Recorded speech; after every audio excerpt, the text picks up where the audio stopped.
Good afternoon, everybody. My name is John Voth, and welcome to Conk's Corner, the show where I don't use my upper lip, just my lower half of my mouth. I don't know how long I could go on for, but this is actually the show where I read Harry Potter for the very first time. I've never read it before. Please don't spoil anything in the chat or in the comments because it's my first time and I want to experience it. Good evening, everybody, or good morning, or good afternoon, or even good early morning. Some people are logging in when it's 2 a.m., which is just amazing. I hope you're all doing well. It was the weekend. We are going to get back into Harry Potter, the fourth book and the seventh book, and the Deathly Hallows. So last time, I think it was the very last time we saw the Dursleys. I bet it is. I'm not entirely sure, but I bet it's the last time. So we got to see kind of their arc resolved. I'm just calling it now. We're not going to see him again. No. We're getting their arc resolved. Where the dad, what's it, Vernon? Vernon didn't really change. Petunia could have changed, but decided to not in the last moment. But Dudley did. Dudley, and that makes me happy. It makes me happy. It makes me happy when a character changes, sees themselves, realizes that they are not always in the right, that they are not the only thing in the world, and looks at somebody that they could disagree with constantly, but saying thank you and changing in a small way. So I like that. Something changed about my room. Well, here's the thing. I lent this camera, my camera, to my buddy. So because he's got a big project and he really needed it. So for this week, I'm using his camera. So things might look a little bit different for this week. I'm not sure. My cold is gone. Thank you very much, Rachel. And there's a couple of people who it's their first live. I think Sayasha, it's your first live. And there was somebody else on here who was their first live as well. In any case, welcome. I'm glad you're on. I hope you enjoy yourself. All right, here we go. Chapter 4, The Seven Potters. The equivalent to Voldemort's Horcruxes. Okay, Chapter 4, The Seven Potters. I'll just put the regular reading music on. Oh, Final Freak 16, it's your birthday? Oh, wait. Let me figure out. Oh, here we go. Okay. Ooh, Final Freak is freaky on a birthday. Final Freak is freaky on his birthday. I don't know if it's he or she. It doesn't matter for Final Freak is freaky. Happy birthday! That's her birthday song. All right, here we go. Chapter 4, The Seven Potters. Harry ran back upstairs to his bedroom, arriving at the window just in time to see the Dursleys' car swinging out of the drive and off up the road. Dedulus's top hat was visible between Aunt Petunia and Dudley in the back seat. The car turned right at the end of Privet Drive. Its windows burned scarlet for a moment in the now setting sun, and then it was gone. Harry picked up Hedwig's cage, his firebolt, and his rucksack, gave his unnaturally tidy bedroom one last sweeping look, and then made his ungainly way back downstairs to the hall, where he deposited cage, broomstick, and bag near the foot of the stairs. The light was fading rapidly now, the hall full of shadows in the evening light. It felt most strange to stand here in the silence and know that he was about to leave the house for the last time. It must be a strange feeling. He's not going to miss it. He's not going to miss it. But it's a big part of his life. Long ago, when he had been left alone while the Dursleys went out to enjoy themselves, the hours of solitude had been a rare treat. Pausing only to sneak something tasty from the fridge, he had rushed upstairs to play on Dudley's computer, or put on the television and flick through the channels to his heart's content. It gave him an odd, empty feeling to remember those times. It was like remembering a younger brother whom he had lost. Don't you want to take a last look at the place? He asked Hedwig, who was still sulking with her head under her wing. We'll never be here again. Don't you want to remember all the good times? I mean, look at this doormat. What memories. Dudley puked on it after I saved him from the Dementors. Turns out he was great for after all. Can you believe it? And last summer, Dumbledore walked through that front door. Harry lost the thread of his thoughts for a moment, and Hedwig did nothing to help him retrieve it, but continued to sit with her head under her wing. Harry turned his back on the front door. And under here, Hedwig, Harry pulled open a door under the stairs, is where I used to sleep. You never knew me then. Blimey, it's small. I'd forgotten. Harry looked around at the stacked shoes and umbrellas, remembering how he used to wake every morning looking up at the underside of the staircase, which was more often than not adorned with a spider or two. Oh yeah, awful childhood. Those had been the days before he had known anything about his true identity, before he had found out how his parents had died, or why such strange things often happened around him. But Harry could still remember the dreams that had dogged him, even in those days. Confused dreams involving flashes of green light, and once, Uncle Vernon had nearly crashed the car when Harry recounted it, a flying motorbike. Was there a flying motorbike in the series? Did that happen? Maybe not. There was a sudden deafening roar from somewhere nearby. Harry straightened up with a jerk and smacked the top of his head on the low door frame. Pausing only to employ a few of Uncle Vernon's choicest swear words, he staggered back into the kitchen, clutching his head and staring out of the window into the back garden. The darkness seemed to be rippling, the air itself quivering. Oh. Then one by one, figures... Ooh. Okay, let's put on some creepy music, shall we? Then, one by one, figures began to pop into sight as their disillusionment charms lifted. Dominating the scene was Hagrid. Okay, so it's not that creepy. Okay, let's just go back to it. Oh, the first chapter, Hagrid used it. Yes. Okay, thank you very much. John, what are Uncle Vernon's choice swears? Okay, well, I'm going to try to keep these PG.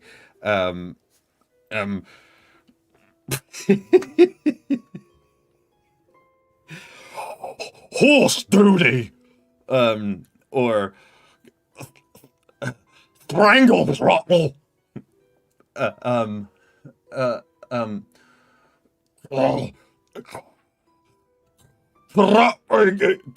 me farts! Why is he all of a sudden Scottish? Alright, Hagrid wearing a helmet and goggles and sitting astride an enormous motorbike with a black sidecar attached. All around him, other people were dismounting from brooms and, in 2 cases, skeletal, black-winged horses. Wrenching open the back door, Harry hurtled into their midst. There was a general cry of greetings as Hermione flung her arms around him. Ron clapped him on the back, and Hagrid said, "All right, Harry. Ready for the off?" "Definitely," said Harry, beaming around at them all. "But I wasn't expecting this many of you." "Oh, Mad-Eye Moody, we haven't had Mad..." "He's very change of plan," growled Mad-Eye, who was holding 2 enormous, bulging sacks and whose magical eye was spinning from darkening sky to house to garden with dizzying rapidity. "Let's get under cover before we talk you through it." Harry led them all back into the kitchen where, laughing and chattering, they settled on chairs, sat themselves upon Aunt Petunia's gleaming work surfaces or leaned up against her spotless appliances. Ron, long and lanky, Hermione, her bushy hair tied back in a long plait? P-L-A-I-T? Don't know what that is! Fred and George, grinning identically. Bill, badly scarred and long-haired. Ooh, I'm interested to find out what's going on with him, with the whole werewolf bite. Badly scarred and long-haired. Mr. Weasley. There's a lot of people. Kind-faced, balding, his spectacles a little awry. Mad-Eye, battle-worn, one-legged, his bright blue magical eye whizzing in its socket. Tonks, whose short hair was her favorite shade of bright pink. Did we ever find out what she was doing at Hogwarts? If we didn't find out, don't let me know. But what was she doing at Hogwarts that whole time? Only if you found out, let me know. But otherwise than that, please don't. Whose short hair was her favorite shade of bright pink. Lupin, grayer, more lined. Fleur, slender and beautiful, with her long silvery blonde hair. Kingsley, bald, black, broad-shouldered. Hagrid, with his wild hair and beard, standing hunchback to avoid hitting his head on the ceiling. And Mundungus Fletcher, small, dirty and hangdog, with his droopy basset hound eyes and matted hair. She was protecting Hogwarts every time Albus leaves to search for Horcruxes. Okay. She was there as a member of the Order, keeping an eye on the place when Dumbledore left the castle. Always a safe bet. If I'm asking questions, feel free to write in, but I'm usually only going to look at Lois's answer so she can summarize. But just because so close to the end, I do not want to read anything where I'm like, you spoiled it, or have some troll come on and ruin it, you know? Okay. Mundungus Fletcher. He felt incredibly basset eyes and matted hair. Harry's heart seemed to expand and glow at the sight. He felt incredibly fond of all of them. Even Mundungus, whom he had tried to strangle the last time they had met. Kingsley, I thought you were looking after the Muggle Prime Minister, he called across the room. You can get along with me for one night, said Kingsley. You're more important. Harry, guess what? Said Tonks from her perch on top of the washing machine, and she wiggled her left hand at him. A ring glittered there. You got married? Harry yelped, looking from her to Lupin. Say, what? I think we found that out already. Yeah, we did. I'm sorry you couldn't be there, Harry. It was very quiet. That's brilliant. All right. We'll have time for calls and catch up later, roared Moody over the hubbub, and silence fell in the kitchen. Moody dropped the sacks at his feet and turned to Harry. As Dedulus probably told you, we had to abandon Plan A. Pious thicknessy, has gone over, which gives us a big problem. He's made it imprisonable offence to connect this house to the Floo network, place a portkey here, or apparate in or out. All done in the name of our protection, to prevent you-know-who getting in at you. Absolutely pointless, seeing as your mother's charm does that already. What he's really done is to stop you getting out of here safely. Thick. Second problem. You're underage, which means you've still got the trace on you. I don't. The trace, said Mad-Eye impatiently. The charm that detects magical activity around under 17s. The way the Ministry finds out about underage magic. If you, or anyone around you, casts a spell to get you out of here, thickness is going to know about it, and so will the Death Eaters. We can't wait for the trace to break, because the moment you turn 17, you'll lose all the protection your mother gave you. In short, pious thickness thinks he's got you cornered, good and proper.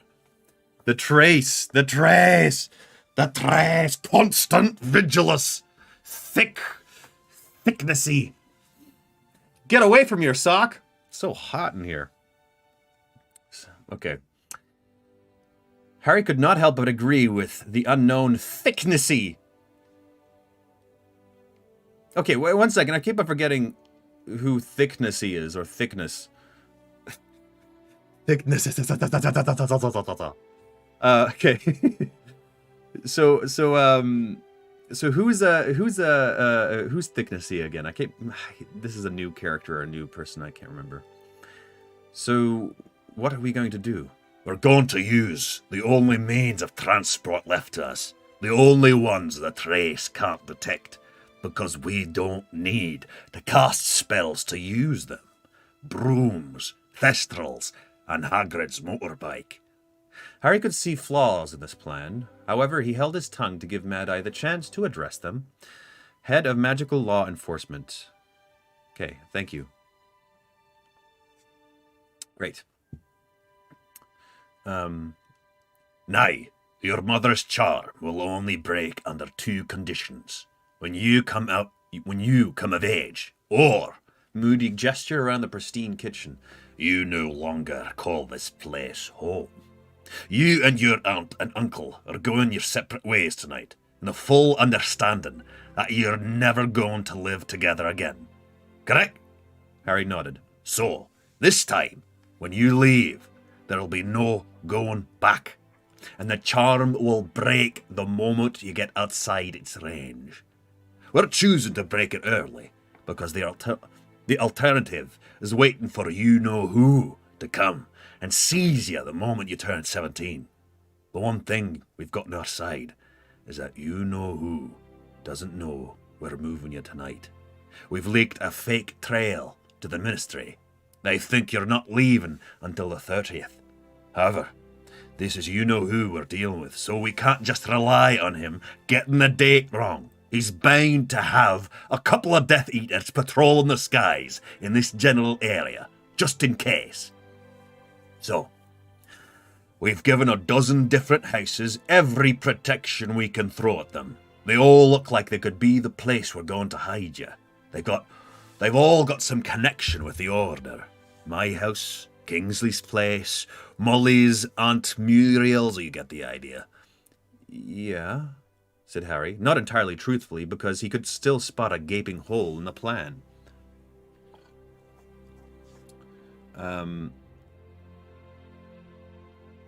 Okay, how did Draco... blah, blah, blah, blah, blah, blah, blah, blah, blah. Okay, people chatting about something in the books. You'll be going to Tonk's parents. Once you're within the boundaries of the protective enchantments we've put on their house, you'll be able to use a portkey to the burrow. Any questions? Yes, said Harry. Maybe they won't know which of the 12 secure houses I'm heading for at first, but won't it be sort of obvious once he performed a quick head count? 14 of us fly off towards Tonk's parents? Ah, said Moody. I forgot to mention the key point, 14 of us won't be flying to Tonk's parents. There will be 7 Harry Potters moving through the skies tonight. Each of them with a companion. Each pair heading for a different safe house. Ooh, there's a little Ocean's 14 going on here. A plan. And then we're going to steal the gold from the casino, and they'll think that we're still in the safe. From inside his cloak, Moody now withdrew a flask of what looked like mud. There was no need for him to say another word. Harry understood the rest of the plan immediately. Yeah, this is pretty dope. This is a pretty dope plan. The 7 Harrys. Harry understood the rest of the plan immediately. No, he said loudly, his voice ringing through the kitchen. No way! I told them they'd... who's this? Oh, Hermione. I told them you'd take it like this, said Hermione with a hint of complacency. If you think I'm going to let 6 people risk their lives, because it's the first time for all of us, said Ron. I love it. He's got all those zingers. It's great. This is different, pretending to be me. Well, none of us really fancy it, Harry, said Fred earnestly. Imagine if something went wrong and we were stuck as specky, scrawny jits forever. Harry did not smile. You can't do it if I don't cooperate. You need me to give you some hair. Well, that's the plan, Scoppard, said George. Obviously there's no chance at all of us getting a bit of your hair, unless you cooperate.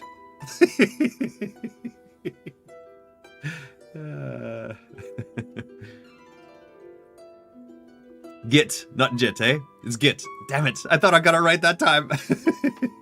Alright. Yeah, 13 of us against one bloke who's not allowed to use magic. We've got no chance, said Fred. Funny, said Harry. Really amusing. If it has to come to force, then it will, growled Moody, his magical eye now quivering a little in his socket as he glared at Harry. Everyone here is over age, Potter, and they're all prepared to take the risk. Mundungus shrugged and grimaced. He doesn't want to. The magical eye swerved sideways to glare at him out of the side of Moody's head. Let's have no more arguments. Time's wearing on. I want a few of your hairs, boy. Now. But this is mad. There's no need. No need, snarled Moody. With you-know-who out there and half the ministry on his side. Potter, if we're lucky, he'll have swallowed the fake bait and he'll be planning to ambush you on the 30th. But he'd be mad not to have a Death Eater or two keeping an eye out. It's what I do. They might not be able to get at you or this house while your mother's charm holds, but it's about to break, and they know the rough position of the place. Your only chance is to use decoys. Even you-know-who can't split himself into 7. Harry caught Hermione's eye and looked away at once. So, Potter, some of your hair, if you please. Harry glanced at Ron, who grimaced at him in a just-do-it sort of way. Now, barked Moody, with all of their eyes upon him. Harry reached up to the top of his head, grabbed a hank of hair, and pulled. Good, said Moody, limping forwards as he pulled the stopper out of the flask of potion. Straight in here, if you please. Right. Harry dropped the hair into the mud-like liquid. The moment it made contact with its surface, the potion began to froth and smoke, and then, all at once, it turned a clear, bright gold.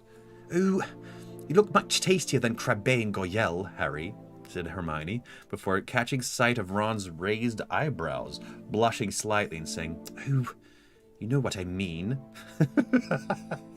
Ron's like, Did Hermione make out with Crabbe Goyelle?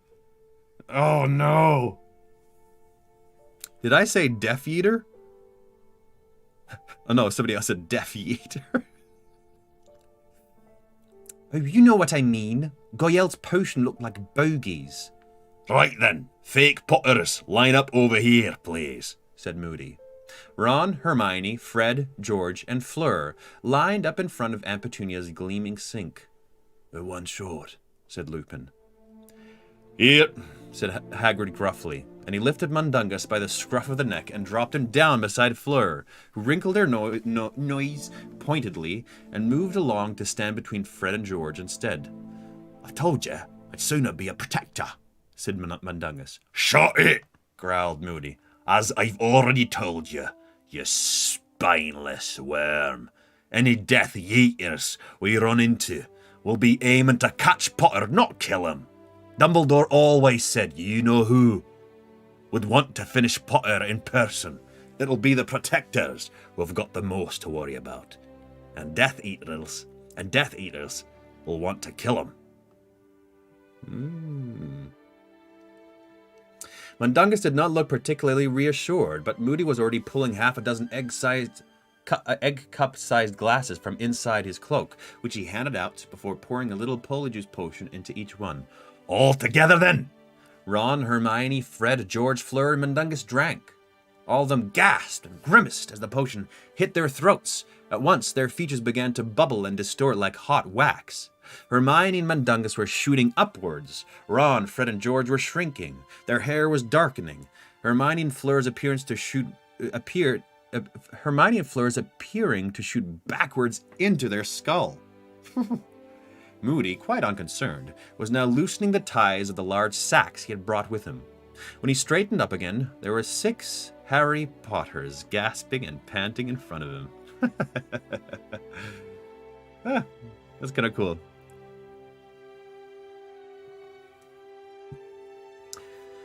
Fred and George turned to each other and said together, "Wow, we're identical." So the question is here, do I do their voices still? I think it'd be fun if I try to do their personalities, but with Harry's voice. Try that out. "I don't know, though I think I'm still better looking," said Fred, examining his reflection in the kettle. Bah, said Fleur, checking herself in the microwave door. Bill, don't look at me. I'm hideous.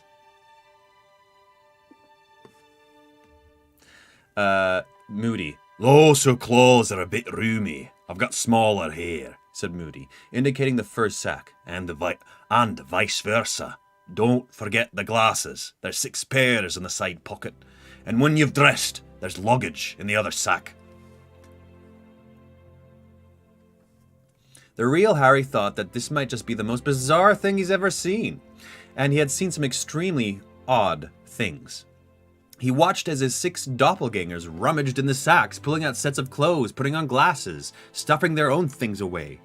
He felt like asking them to show a little more respect for his privacy as they all began stripping off with impunity, clearly much more at ease with displaying his body than they would have been with their own. That's funny. That's funny. Yeah. That's actually true. That is a sense of privacy in a way, isn't it? Because it's exactly you. Ron. I knew Ginny was lying about that tattoo, said Ron, looking down at his bare chest. Harry, because her voice is really up here and Harry's more back here. Harry, your eyesight really is awful, said Hermione as she put on glasses. Once dressed, the fake Harrys took rucksacks and owl cages, each containing a stuffy, snowy owl from the second snack. Good, said Moody. As at last 7 dressed, bespectacled, and luggage-laden Harrys faced him. The pairs will be as follows. Mundungus will be travelling with me by broom. Why am I with you? Why am I with you? Because they still got accents, right? It's just their vocal cords have changed. So Fleur would still speak in a French accent, just in Harry's voice. Yeah. Hey, Josie! South Shore of Montreal. Welcome to the reading. I'm glad you're enjoying it. Okay, So he also have a Cockney accent. That's how he talks, right? So he's got... Why am I with you? Grunted the Harry nearest the back door. Because you're the one that needs watching, growled Moody. And sure enough, his magical eye did not waver from Mundungus as he continued. Arthur and Fred. I'm George, said the twin at whom Moody was pointing. Can't you even tell us apart when we're Harry? Sorry, George.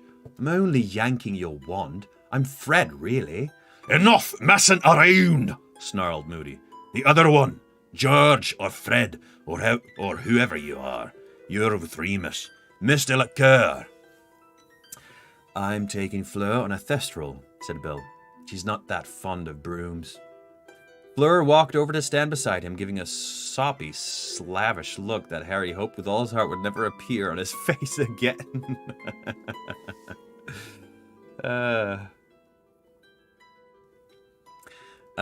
Miss Granger with Kingsley, again, by Thestral. Hermione looked reassured as she answered Kingsley's smile. Harry knew that Hermione, too, lacked confidence on a broomstick. Which leaves you and me, Ron, said Tonks brightly, knocking over a mug tree as she waved at him. Ron did not look quite as pleased as Hermione.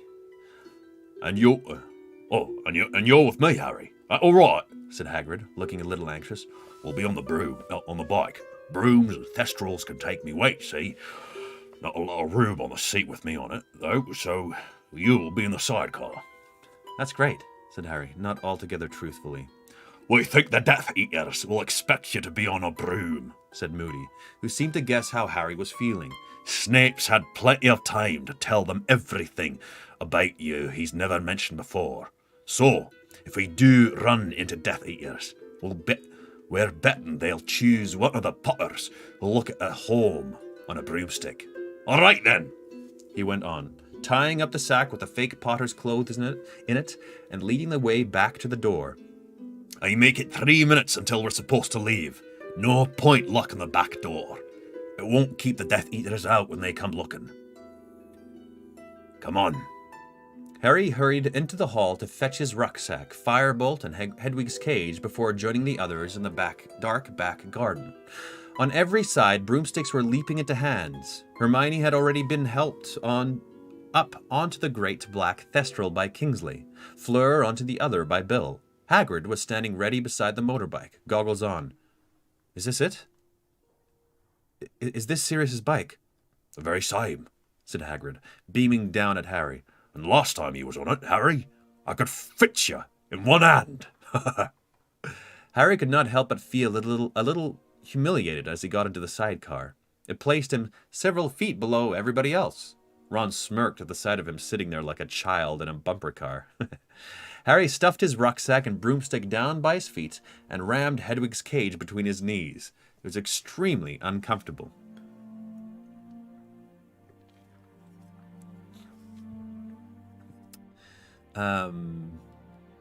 Yeah, if you can like this video, if you're watching it on YouTube, that would be very helpful. Thank you very much. The video that I uploaded, I mean, if you're not watching it live as well. Arthur's done a bit of tinkering, Said Hagrid, quite oblivious to Harry's discomfort. He settled himself astride the motorcycle, which creaked slightly and sank inches into the ground. It's got a few tricks up its handlebars now. Now, that one was my idea. He pointed a thick finger at a purple button near the speedometer. Please be careful, Hagrid, said Mr. Weasley, who was standing beside them holding his broomstick. I'm still not sure that was advisable, and it's certainly only to be used in emergencies. All right, then, said Moody. Everyone ready, please. I want us all to leave at exactly the same time, or the whole point of the diversion's lost. Everybody mounted their brooms. Oh, you can't even see little Dexy here. Eh? Let's see if I can pull it out a bit more so you can see him. There he is. He's lying down on the bed. Hey? Hey, come here. He starts shivering because it's wintertime, so he's got a little turtleneck and a Canada flag on the back. Say hi, Dexy. Look at him. He's so prim and proper with his turtleneck now. There we go.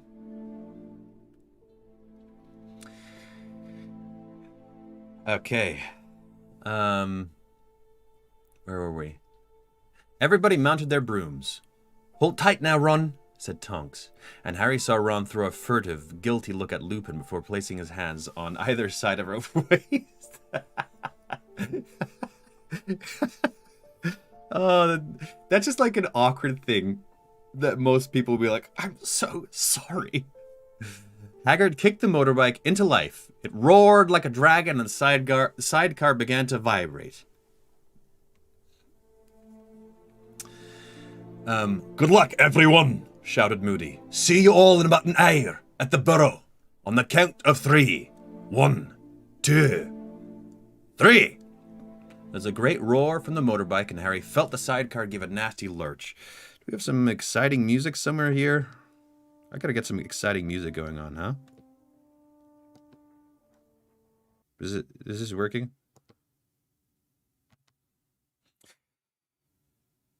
Maybe? Let's try this out. I don't know if this is the right music for it, but let's try it out. There's a great roar from the motorbike, and Harry felt the sidecar give a nasty lurch. He was rising through the air fast, his eyes watering slightly, hair whipping back off his face. Around him, brooms were soaring upwards too. The long black tail of a thestral flicked past. His legs jammed into the sidecar by Hedwig's cage, and his rucksack were already sore and starting to go numb. So great was his discomfort that he almost forgot to take a last glimpse of number 4 Privet Drive. By the time he looked over at the edge of his sidecar, he could no longer tell which one it was. Higher and higher they climbed into the sky. And then, out of nowhere, out of nothing, they were surrounded. Oh, damn! Ooh, that was quick. That was quick. At least 30 hooded figures suspended in midair formed a vast circle in the midst of which the Order members had risen, oblivious. What the hell? That's totally unexpected. Screams, a blaze of green light on every side. Hagrid gave a yell and the motorbike rolled over. Harry lost any sense of where they were. Streetlights above him, yells around him. He was clinging to the sidecar for dear life. Hedwig's cage, the firebolt, and his rucksack slipped from beneath his knees. No, Hedwig! The broomstick spun to earth. This is nuts! This is nuts! The broomstick spun to earth, but he just managed to seize the strap of his rucksack and the top of the cage as the motorbike swung the right way back up again. A second's relief, and then another burst of green light. The owl screeched and fell to the floor of the cage. Oh, damn. If you do anything to Hedwig, I swear I will come to your house rolling and I will light your house afire. That's what I'm gonna do if you do anything to Hedwig. Sorry, everybody.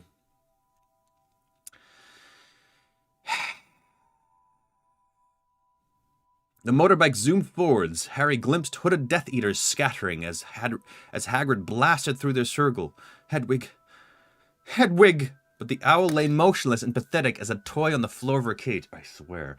He could not take it in, and his terror for the others were paramount. He glanced over his shoulders and saw a mass of people moving. Flares of green light. 2 pairs of people on brooms soaring off into the distance. But he could not tell who they were. Hagrid, we've got to go back! We've got to go back! He yelled over the thunderous roar of the engine, pulling out his wand, ramming Hedwig's cage on the floor, refusing to believe that she was dead. I swear if she's dead, I'm gonna wreck something. Hagrid, turn round! My job's to get you... They're safe, Harry! Bellowed Hagrid, and he opened the throttle. Stop! Stop! Harry shouted. But as he looked back again, 2 jets of green light flew past his left ear.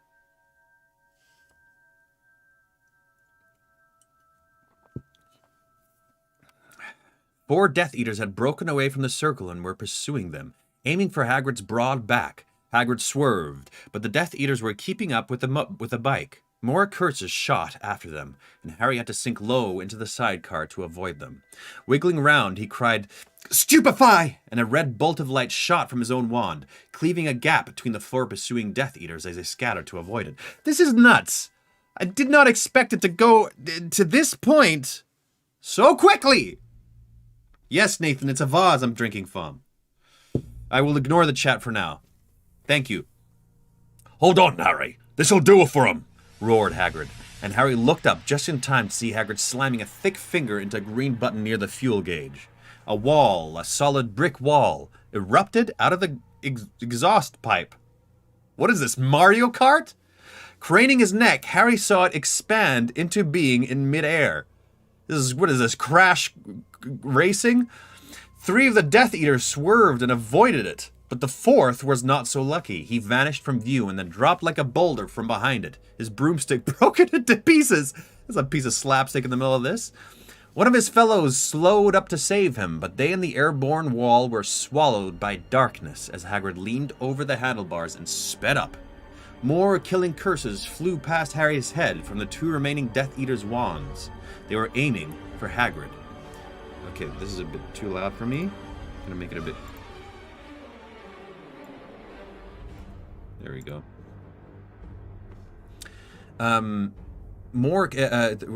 They were aiming for Hagrid. Harry responded with further stunning spells. Red and green collided in midair in a shower of multicolored sparks, and Harry thought wildly of fireworks, and the muggles below who would have no idea what was happening. Here we go again, Harry. Hold on, yelled Hagrid, and he jabbed at a second button.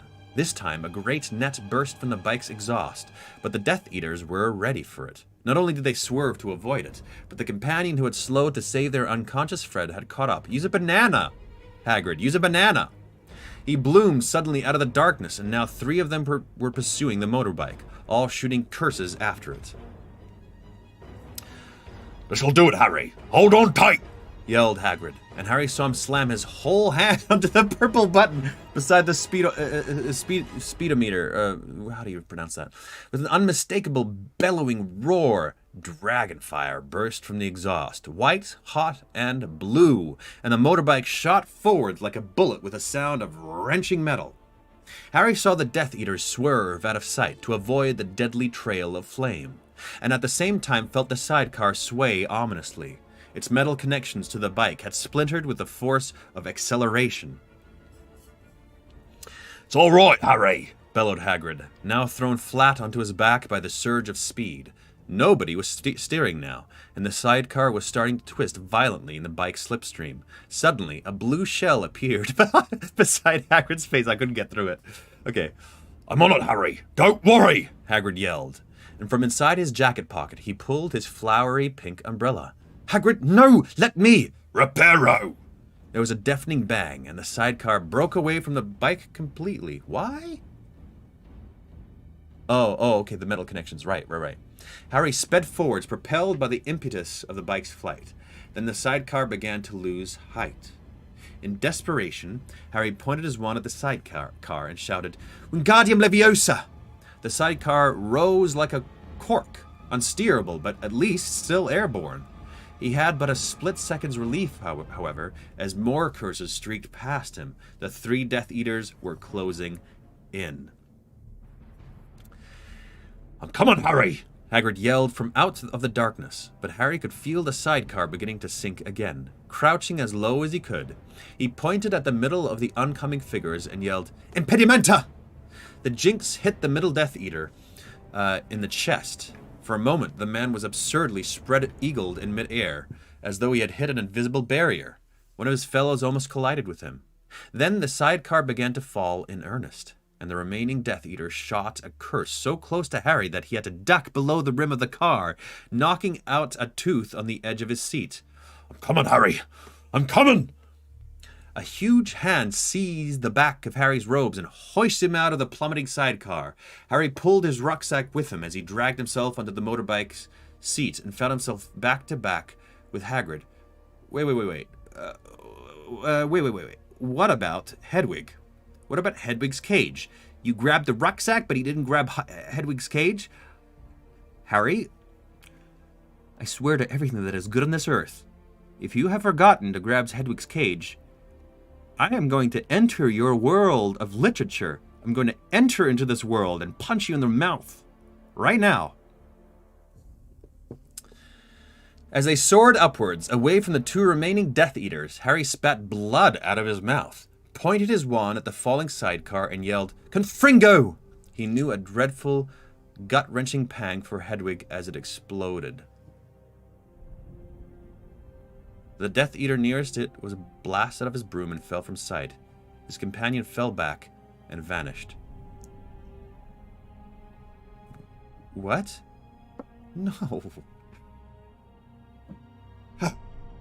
Wait, why did he what did he blow it up? What is Confringo? Why did he blow up the sidecar? Why did he blow up Hedwig? Why didn't he pull Hedwig out? This sucks. That sucks. Hedwig died at the beginning of the book?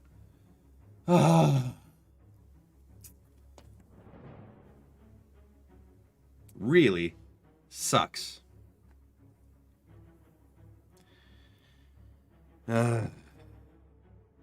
Why explode the sidecar? What's the point of that? It made any sense. Oh, sorry, I won't grab you and I'll explode you. What the heck? Harry, I'm sorry. I'm sorry, moaned Hagrid. I shouldn't have tried to repair it myself. You've got no room. It's not a problem, just keep flying, Harry shouted back as 2 more Death Eaters emerged out of the darkness, drawing closer. She was already dead. I just wasn't sure she was dead. I just wasn't sure. It's called cremation. To hopefully hit the Death Eater with the explosion. I'm always a little bit, when stuff like this happens, I'm like, oh, maybe they're just toying with our emotions. It could still be alive, but... Oh, man. This sucks. Well, I guess I'm going to have to light Rowling's house on fire. Please do not call the police for another 48 hours while I get on a plane, fly over, find out the address, and light on a fire. By the way, it's a joke. If anybody's watching this, police or FBI, this is a joke. I will not do that. Okay? Just keep researching the black web or something. Oh, it sucks.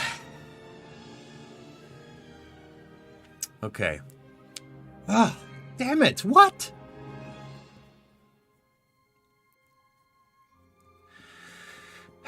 As the curses came shooting across the intervening space again, Hagrid swerved and zigzagged. Harry knew that Hagrid did not dare use the dragon fire button again, with Harry seated so insecurely. Harry sent stunning spell after stunning spell back at their pursuers, barely holding them off.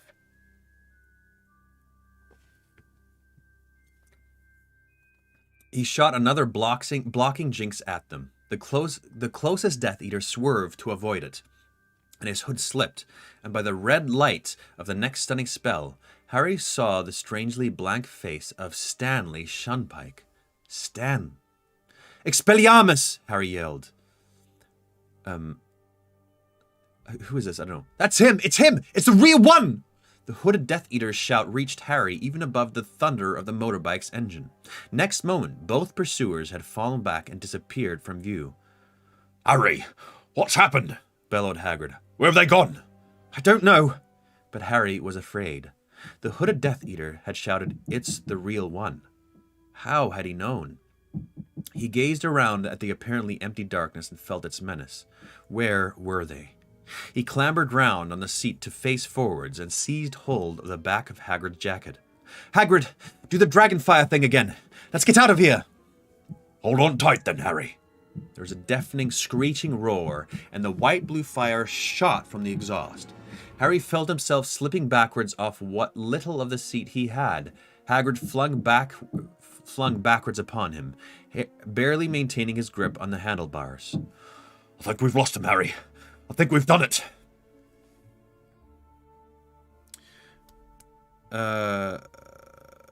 John's going to need to reread this section so he can wrap his head around everything. No, I'm getting it. I'm only going to read... don't worry, I'm just reading the upper sections where Lois has already patrolled chats. I'm not reading the newest one. I don't... You might be hearing a little bit of hammering from downstairs. Can you hear that? It ain't just Lewis deleting things, and also it ain't just John you are spoiling. That's true. There are other people on the chat and listening for the first time, so please don't spoil anything or talk about this is coming up, or I'm excited for this, or anything, please. It'd be very nice of you if you didn't. Okay. I think we've lost them. I think we've lost him, Harry. I think we've done it, yelled Hagrid. But Harry was not convinced. Fear lapped at him as he looked left and right for pursuers he was sure would come. Why had they fallen back? One of them had still a wand. It's him. It's the real one. They had said it right after he had tried to disarm Stan. We're nearly there, Harry. We've nearly made it, shouted Hagrid. Harry felt the bike drop a little, though the lights down on the ground still seemed remote as stars. Then the scar on his forehead burned like fire. As a Death Eater appeared on either side of the bike, two killing curses missed Harry by millimeters, cast from behind. And then Harry saw him. Voldemort was flying like smoke on the wind, without broomstick or thestral to hold him, his snake-like face gleaming out of the blackness, his white fingers raising his wand again. Hagrid let out a bellow of fear and steered the motorbike into a vertical dive. Clinging on for dear life, Harry sent stunning spells flying at random into the whirling night. He saw a body fly past him, and he knew he had hit one of them. But then he heard a bang and saw sparks from the engine. The motorbike spiraled through the air, completely out of control. Green jets of light shot past them again. Harry had no idea which way was up, which down. His scar was still burning. He expected to die at any second. A hooded figure on a broomstick was feet from him. He saw it raise its arm. No! With a shout of fury, Hagrid launched himself off the bike at the Death Eater. To his horror, Harry saw both Hagrid and the Death Eater falling out of sight, their combined weight too much for the broomstick. Badass and terrifying. Barely gripping the plummeting bike with his knees, Harry heard Voldemort scream, "Mine!" It was over. He could not see or hear where Voldemort was. He glimpsed another Death Eater swooping out of the way and heard, "Avada!" As the pain from Harry's scar forced his eyes shut, his wand acted of its own accord. He felt it drag his hand round like some magnet, saw a spurt of golden fire through his half-closed eyes, heard a crack and a scream of fury. The remaining Death Eater yelled. Voldemort screamed, "No!" Somehow, Harry found his nose an inch from the Dragonfire button. He punched it with his wand-free hand, and the bike shot more flames into the air, hurtling straight towards the ground. "Hagrid!" Harry called, holding onto the bike for dear life. "Hagrid! Accio Hagrid!"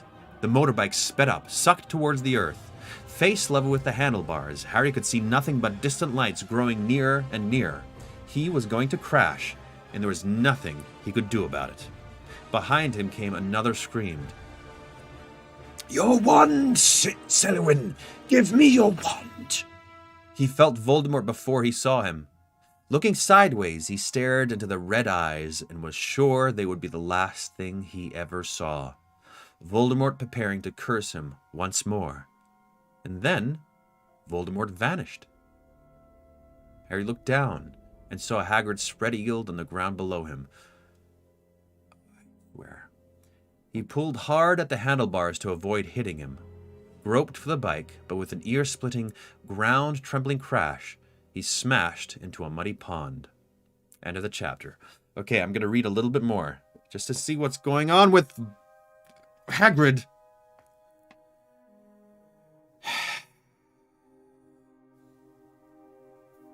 Chapter 5, Fallen Warrior. Don't do this. Don't do Hedwig and then Hagrid immediately after. Hagrid! Harry struggled to raise himself out of the debris of metal and leather that surrounded him. His hands sunk into inches of muddy water as he tried to stand. He could not understand where Voldemort had gone and expected him to swoop out of the darkness at any moment. Something hot and wet was trickling down his chin from his forehead. He crawled out of the pond and stumbled towards the great, dark mass on the ground that was Hagrid.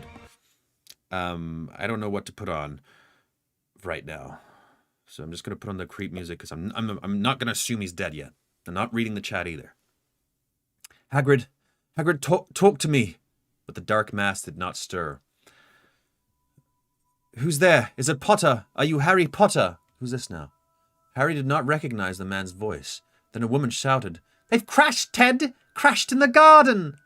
Harry's head was swimming. Hagrid, he repeated stupidly, and his knees buckled. The next thing he knew, he was lying on his back on what felt like cushions, with a burning sensation in his ribs and right arm. His missing tooth had been regrown. The scar on his forehead was still throbbing. Hagrid? He opened his eyes and saw that he was lying on a sofa in an unfamiliar, lamp-lit sitting room. His rucksack lay on the floor, a short distance away, wet and muddy. A fair-haired, big-bellied man was watching Harry anxiously. "Hagrid's fine, son," said the man. Thank goodness. Thank goodness. Yeah, everybody please stop spoiling. Apparently there are people spoiling. I am giving Lois permission to ban people from the chat if they keep spoiling. If you want to keep, be very careful because Lois will do it. And I give her full permission. If you're ruining people's experiences of it, if they haven't read the book, Lois, go ahead and just throw them out of there. I have no problem with that. And that means just very light spoilers, even like, ooh, this part is going to be terrifying or sad or whatever. That is spoilers too. So just be wary. Okay, thank goodness. I thought she would just go there and kill everybody at the start. Ugh, thank goodness. But Hedwig's gone.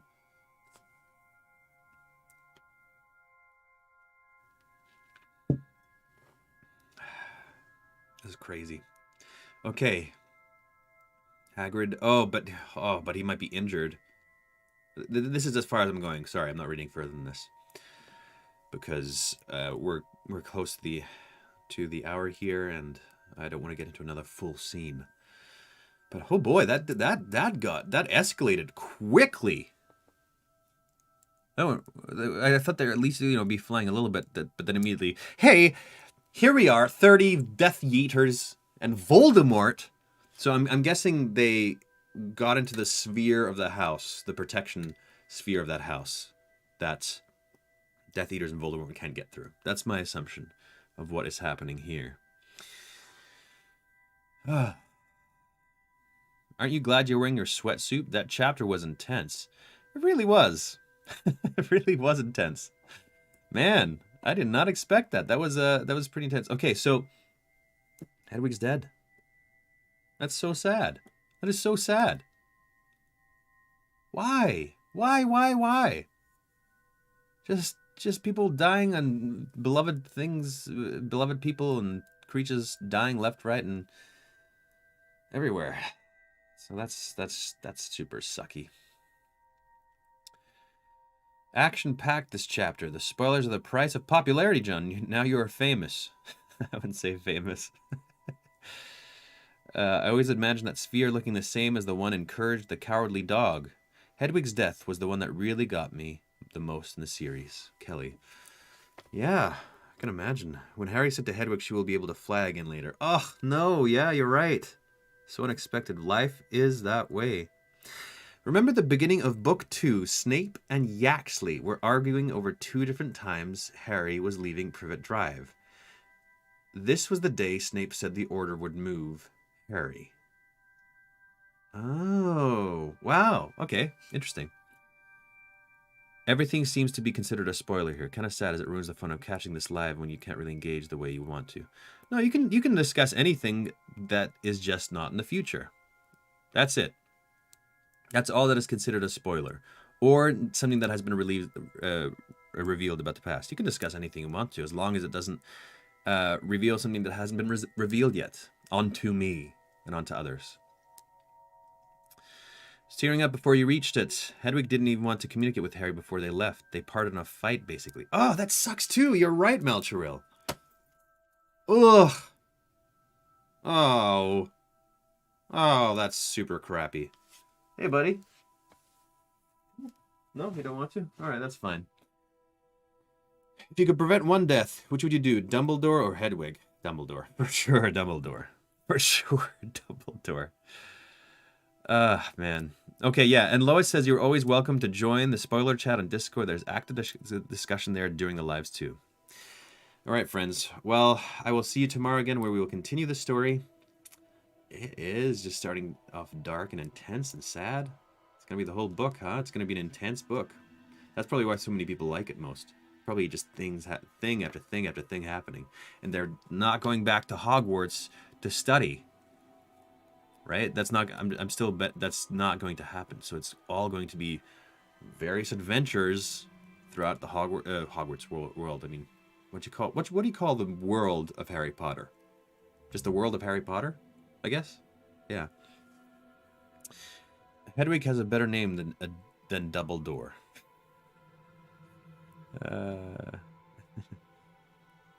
John, 21 Al salute for our fallen fan.